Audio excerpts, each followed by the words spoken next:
Hey y'all! So I read 23 books in the month of July, and you might be noticing that my room is a little bit messy. I am in the midst of moving as well.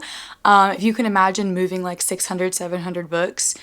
I didn't even really realize that I had that many in this room. However, it's making moving a whole process. But let's talk about all the books that I read in July, and I hope it helps if you want to read any of them. This was such a great read. Honestly, I didn't even really realize that it was brand new. Didn't realize that it was YA. However, it was just such a good book. They are pen pals, but they're also like rivals at this like newspaper that they both work at. She has no idea that he's a pen pal. He figures it out but doesn't know how to tell her, and they're up for the same promotion. And also like their world is also like in the midst of like a war. In my head, I was picturing like 1940s London, but like fantasy. Like, I don't know why that was in my head, but the way that it was written was just so beautiful, so detailed, so romantic, and just, I cannot wait for book 2. So definitely a 5 out of 5. I'm so sad that I finally finished this series. I had put it off for actually so long. I don't know if maybe it was just the audiobook. It was like, I gave it a 4-star. It was still enjoyable. I really liked the main character. Sabrina was like a menace to society, and I loved like her attitude about everything. Honestly, it was just really funny, but I don't know. It might have been the audiobook. It wasn't really my favorite of this series. However, I feel like it did kind of wrap everything up very well. So yeah, 4 out of 5. So I read the 3 books that are currently out of the Cottonwood Cove series by Laura Pavlov. Honestly, every single book I read by her just gets better and better. And like, they're all so great, but like, you really don't expect to be blown away even more, and then you are, and it's just so much fun. Like, I absolutely love these books so much. The first one is Into the Tide. It's going to be like a brother's best friend, forbidden romance. He's also going to teach her some things, and they're also kind of roommates. Under the Stars is book 2, where it's like an employee kind of like boss, like assistant almost boss kind of romance. Very Grumpy Sunshine. They were absolutely so funny. I loved like their just banter, and they were just so cute. And this man was a simp, which made me a simp for him. So Into the Tide I gave 4 out of 5. Under the Stars I gave 5 out of 5. This one, On the Shore, 6 out of 5. I don't know what it is, but like if I could do a why choose of bookmen, literally would be Laura's Man. I love her book so much. She is honestly also so sweet and just so great. So I had such a fun time with these, and I cannot wait for the rest of the series. I love Catherine Cowles. I love romantic suspense. Honestly, of all the ones that I've read so far, I think this one's my favorite. It's going to be a little bit of like fake dating, a sprinkle of enemies to lovers. They were like childhood best friends, and then he kind of pushed her away, and they just did not have a good relationship after that. And then he comes back to town. Very steamy, very spicy. Also the romantic suspense, if you are a big fan of that. But honestly, this is, I think, in my opinion, her best book. It's my favorite so far of the series. It's also my favorite so far that I've read from her. So absolutely had so much fun with this one. And I love fake dating, so I feel like maybe that's why I enjoyed it a little bit more. And like their banter and just like the kind of like inner monologue of like the pining that was going on. I adored these people so much. I'm very excited for the rest of the series. However, it's going to be very hard to top this one. This one was such a happy surprise. I gave Secretly Yours, which is book 1 in this kind of like duet. I gave it a 3 out of 5. It didn't really hit the mark for me, especially with it being like, I'm a big Tessa Bailey fan, but for some reason I just didn't like emotionally connect with the characters.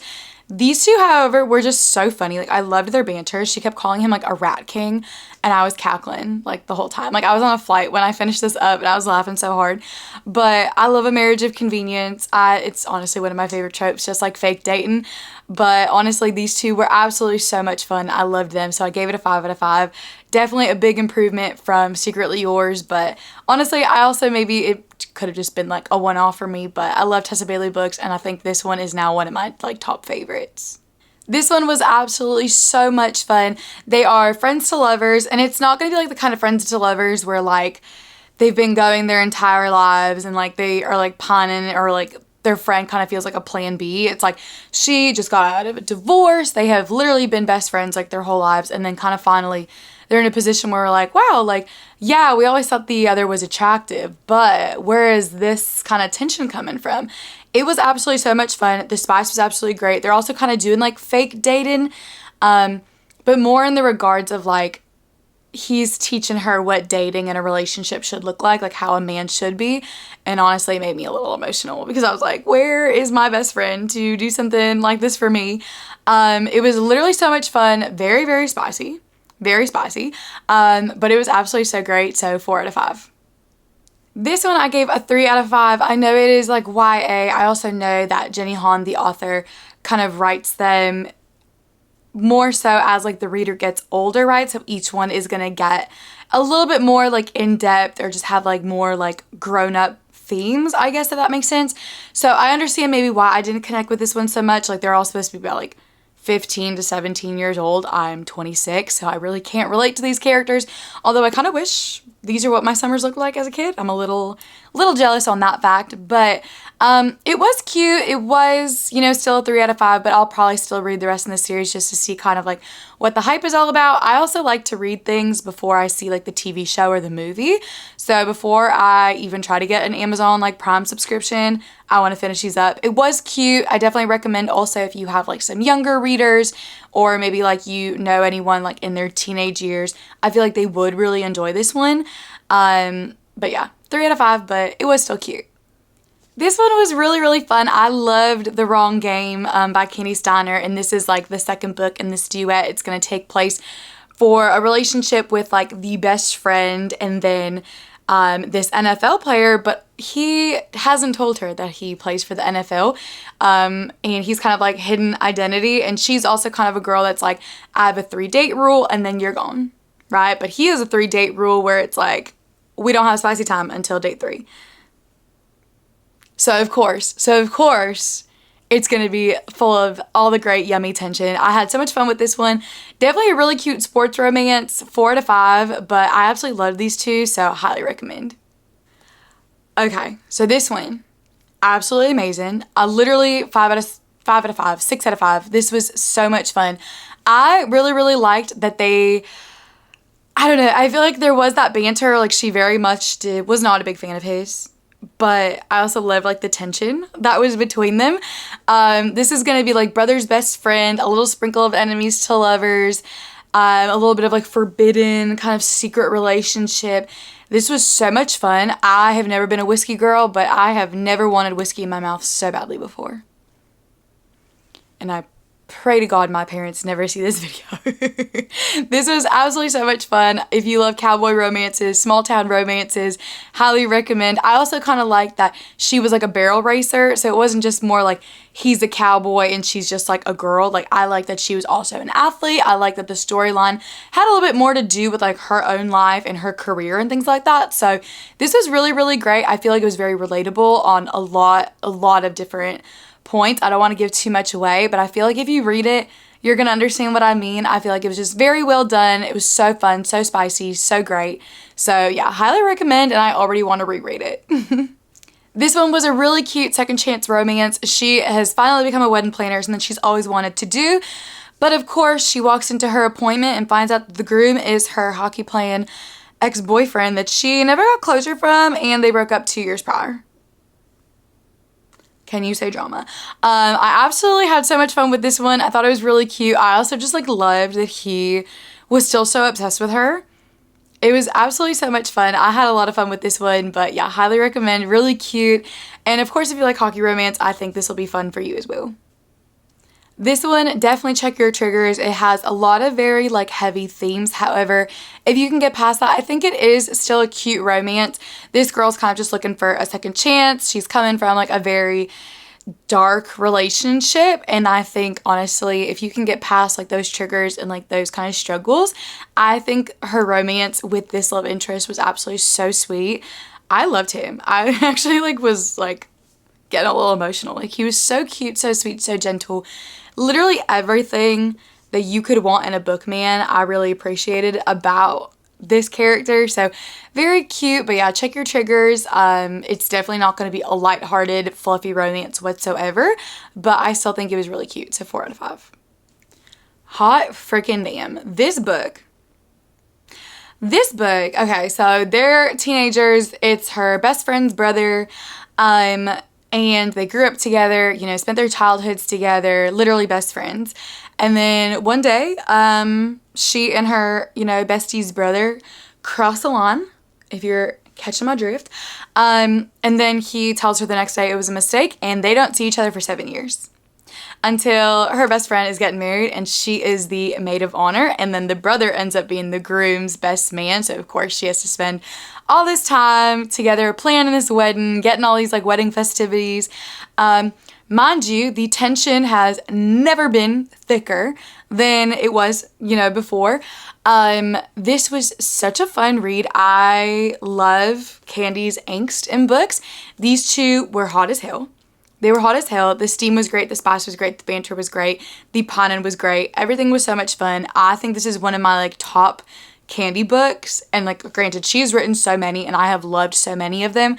However, I think this is like one of my top reads.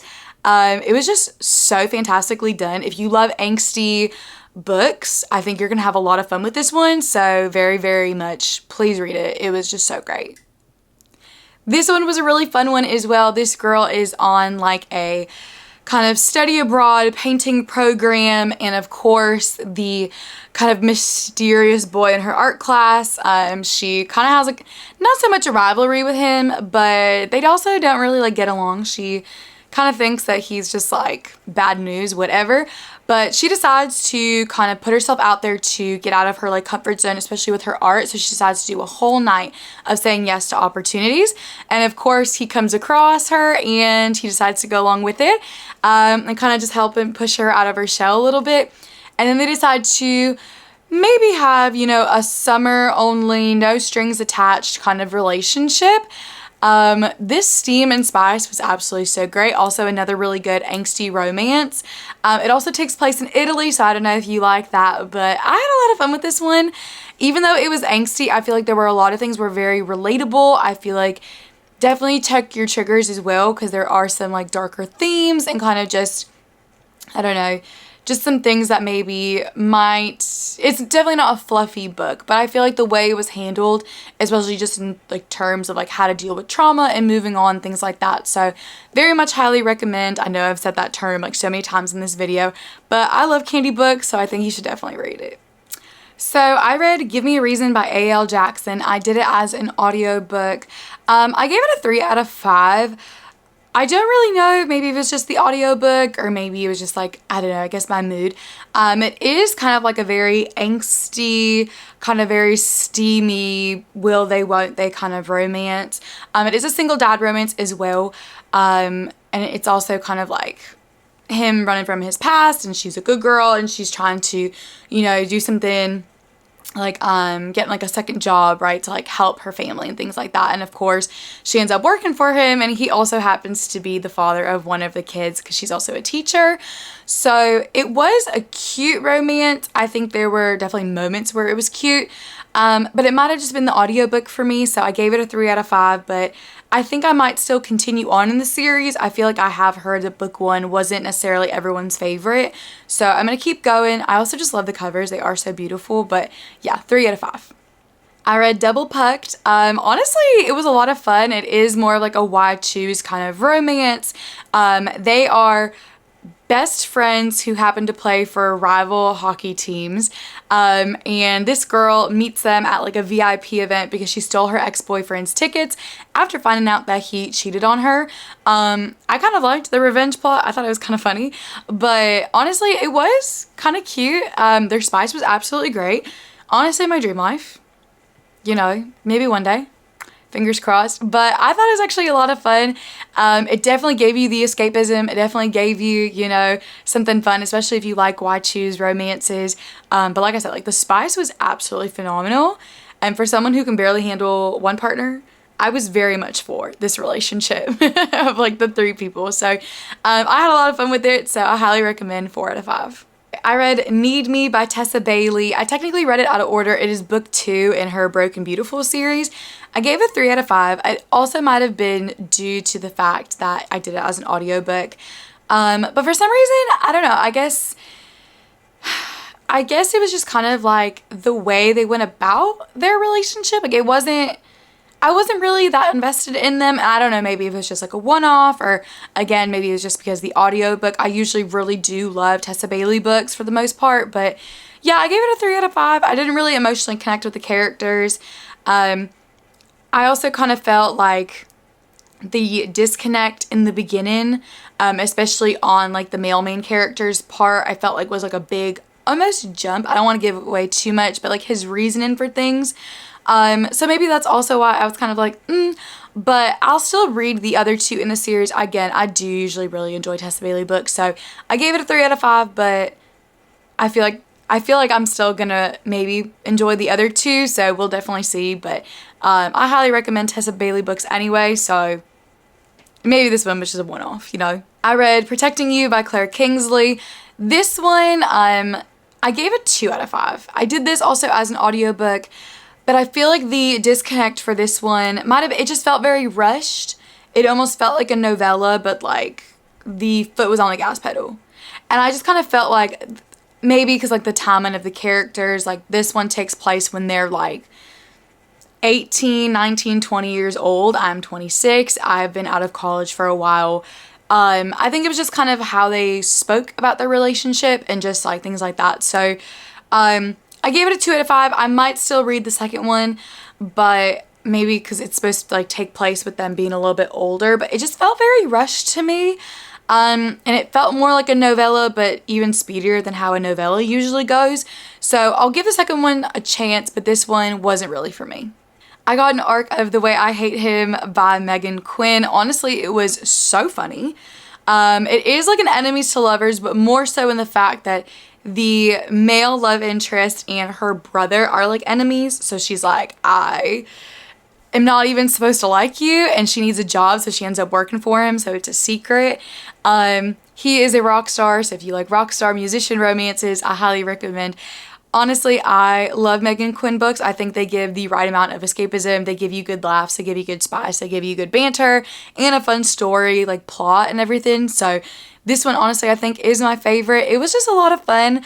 And I think it had a lot of like self-reflection. I think definitely check your triggers, because there is like off page, you know, a death of a sibling, and kind of just like dealing with the aftermath of grief and things like that. But honestly, I like that both characters had things that they needed to heal, and they, you know, did that. And I think a lot of the problems that they faced were very relatable, not just to couples, but, you know, individually. So I very much had so much fun with this book. The spice was fantastic. Megan honestly has a gift. I enjoy her books so much, so very much recommend. Beautiful Monster by Sarah Kate. I gave it a 3 out of 5. I think, honestly, maybe, again, it was just an audiobook situation, but for some reason, I just didn't really connect with the characters. It is an age gap romance. It's about 20 years age difference, which the age gap didn't really bother me. I feel like there were a lot of, like, relatable elements to it as well. She's an artist, and, you know, he's, like, this billionaire, like, playboy. But honestly, I don't know. Maybe it was just the audiobook. I just couldn't really emotionally connect with the characters. I might try it again. But yeah, 3 out of 5. I usually love other like Sarah Kate books, so maybe this one was just a one-off, but 3 out of 5 for me. I read Out of the Gate, which is a novella of the Gold Rush Ranch series by Elsie Silver. I thought it was cute. Honestly, I also liked that the female main character was just very strong, especially like if you like groveling, like she makes him grovel. And I had mad respect for it. I was just like, honestly, couldn't be me, but I am living through this girl because I am weak. She was just like, no, you need to do better. Like, this groveling, it's not good enough for me. Like, I was like, good for her. Good for her. Very strong-willed. I love her female, like, main characters. I like that a lot of them have big personalities. I like that they're very strong-willed. I love that about Elsie's writing. Also, but if you like cowboys and, like, them, you know, working with horses and things like that, I also think you're going to enjoy this one. This one's supposed to be, like, the prequel novella of, like, the grandparents before the Gold Rush Ranch series. It was a lot of fun. Again, it was a novella, but I still gave it a 4 out of 5, so I think y'all should read it too. Finally, I got the arc of The Fake Mate by Lana Ferguson. It is going to be like a contemporary fantasy, almost like shifter romance. I learned what knotting was. so good. I gave it a 5 out of 5. I thought it was really cute. It's like very grumpy sunshine. It is fake dating. I don't know if the title gave it away, but they have to like pretend to be mates. Cause you know, something at work happens where he kind of needs like a fake girlfriend and she also is trying to get like her family off her back. So they decide to like fake date, fake mate situation. The spice was absolutely amazing. And like I said, I learned what Naughton was. It was actually so much fun. I loved, you know, the nanny from Lana. I got the arc of that one. Absolutely loved it. This one now is going to be more of like a fantasy, but if you liked the nanny, I think you're going to like this one, just like the difference in personalities and things like that. But it was so cute and it just was so well done. So very much recommend that you get this book, pre-order it, whatever, because I think it comes out, I want to say like maybe November, December, but it was just so good. So yeah, 5 out of 5. So that was all 23 books I read in July. I have so many books that I want to read for August. I hope it helps if you want to read any of them. Per usual, just because I read this much, it does not take away from anyone else's reading. This is just the best way I know how to do like self-care and take care of my very high functioning anxiety, but it's fine. But like I said, my TBR is absolutely stacked, so I'm gonna get back to reading.